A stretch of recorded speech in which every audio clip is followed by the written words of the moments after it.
So I was working last night when found out that Ruth Bader Ginsburg had passed away.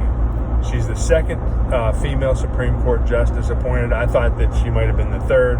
I looked into it. She was the second. She was appointed by Bill Clinton. And she was what I would call a hybrid between an old wave feminist and a new wave feminist, because she fought for women's rights, which are important, but she started to buy into this patriarchy, systemic patriarchy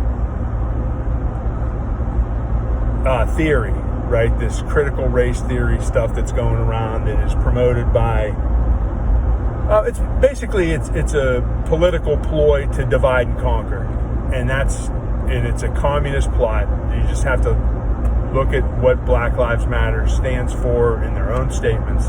Anyway, that's not what this video is about. This video that I'm making today, it's been the first video in a long time. We'll see if it even goes up on YouTube, but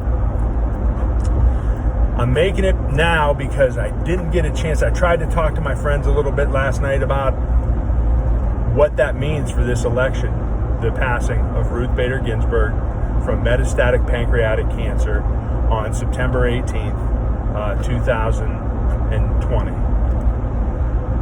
So my video today is basically about timing, and sometimes if you look close enough, and I may be looking too closely, or there's a lot of people that don't believe in God, but if you look closely enough, sometimes you can see it. And in this case, it's a timing, what I would call a timing vision.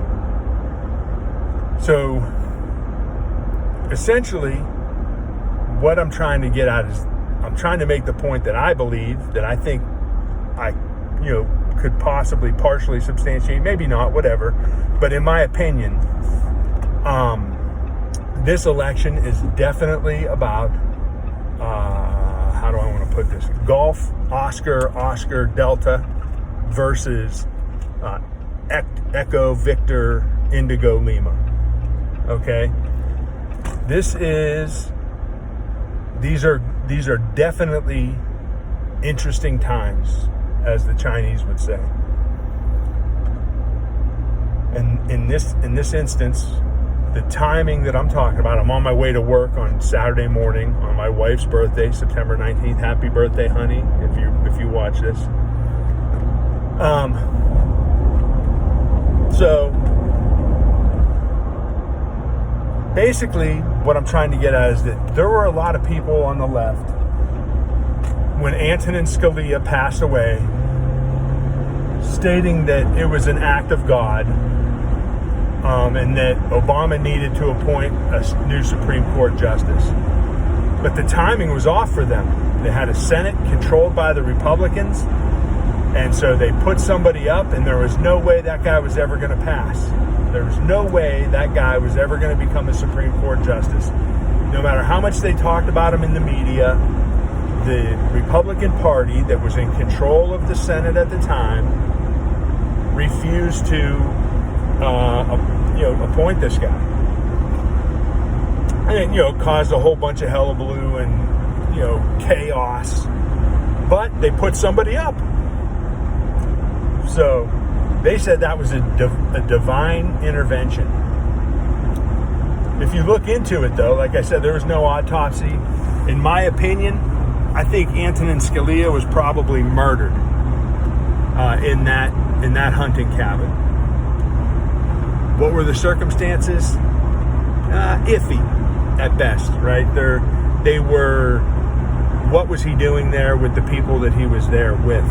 And if you look into it, you'll see that there are some articles that I don't know how well substantiated they are. I just read the articles that there were young women there, like let's go with Epstein-esque females present at the hunting cabin the night before. I'm just going to leave it there. I'm not trying to make any indictments on Antonin Scalia. He was a great conservative justice on the Supreme Court.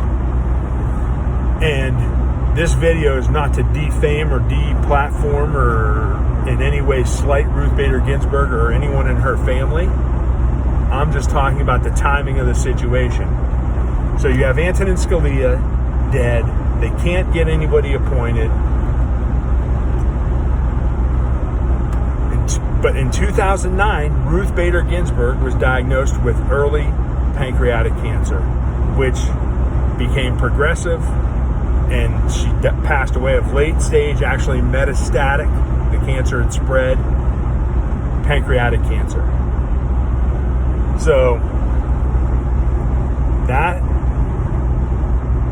timing, right? So initially, the Obama administration had approached Ruth Bader Ginsburg, and there's articles that can substantiate this that you can look into about retiring from the Supreme Court based on that fact that she was not healthy, that she had the potential at any point, based on Virchow's triad and cancer. If you look into what that is, that's a medical term.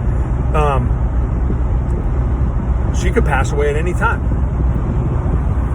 She refused to retire. And I still, to this day, cannot figure out, at least at the end of the Obama administration, you would have thought that she would have given Barack Obama the opportunity to appoint someone. And I don't know if that was her old wave feminism working in her mind, or the possibility exists that she thought, like everybody in the media was saying, that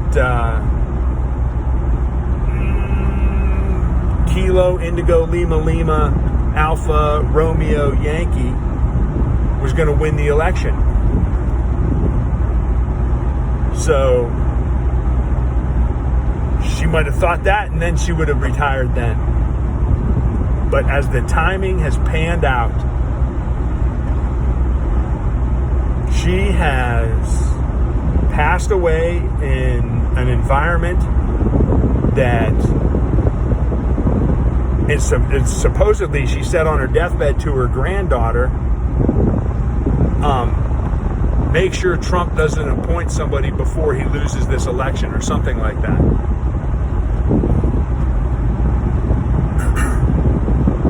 Which is going to create even more chaos. See, when there's a toss-up election, it goes to the Senate and the Congress. So if they can't get it through the Senate or the Congress, it goes to the Supreme Court. And the Supreme Court right now is 4-4. Of course, they got the Chief Justice there, who I try not to speak of, but he could probably lean the way of the Harris-Biden ticket.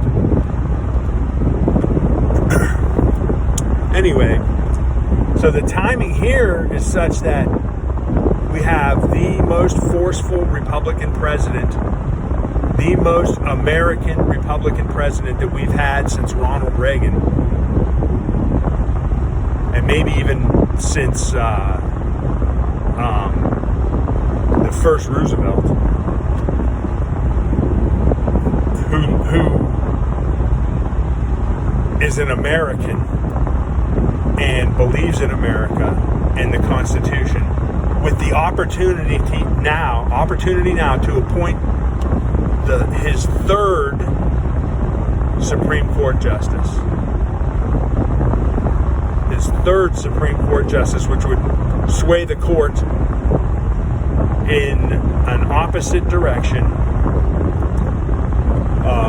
of the liberal leanings of the most recent past. The question is, how forceful are they going to be with this? McConnell said that his nominee, that Trump's nominee, will get a vote in the Senate. And we'll see what McConnell does. It's time for, honest to God, of course, Mitt Romney's not going to vote for anybody that Trump puts up. He's a Democrat. And then there's two females that are kind of on the fence. So, I don't know. It's impossible to tell what's going to happen. But in this election season, with all the domestic terrorist groups, all the domestic harassing groups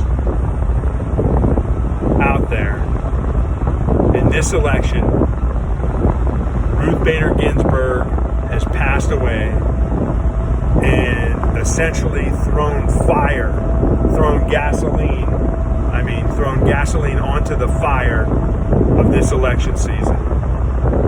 This is going to be, like I said, interesting times. So that's all I really had to say for this video. I believe that the death of Ruth Bader Ginsburg and her refusing to retire and Trump winning and the death of Antonin Scalia and the timing of that, I believe that those are heavenly interventions. I wouldn't call them miracles, but, and again, that's not to say that this is a good thing that Ruth Bader Ginsburg passed away, but like one of the people that I follow on YouTube said, everybody's got an expiration date. All right. Good luck, my fellow Americans. God bless.